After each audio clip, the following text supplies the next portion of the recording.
Well, we should not underestimate the importance of bees. Without the bees, the honeybees, the world would be without fruits, vegetables, nuts, or seeds. And it's a problem that's actually getting more and more widespread, not going away. It seems to be pesticides, disease, parasites, and maybe another item out there called genetically modified food that's causing the bees to disappear, and there's a major decline of managed honeybee populations. So, Whole Foods recently imagined what our grocery store would be in a world without bees. Most of the stuff they sell would not be around. The majority of fruits and vegetables would go away without the bees. And, that includes apples, cherries, blueberries, avocado, broccoli, most leafy green vegetables, cucumbers, pumpkins, and pretty much everything out there.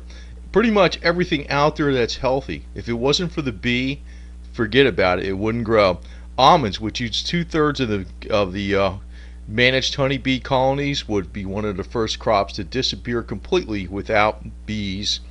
Also, if cows don't get proper nutrition, they can't produce milk, and there will be less dairy products like cheese, yogurt, and ice cream, which includes also the beef, and also oil seeds like cotton.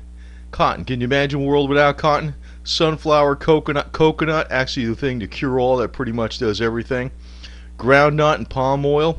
Now, it's not just good. A lot of these oils are good for the skin, but you know what? In the case of coconut, it's pretty much a miracle in itself. And cotton, what about the clothes?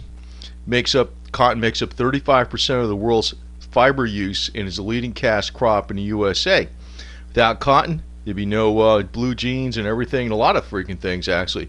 Also, the alfalfa fields will perish, meaning beef and dairy cows will go hungry, since these pastures are typically harvested as hay to feed cattle. Cows will starve, and the only thing that you're actually going to have is like corn and wheat, which is very fattening, and pigs.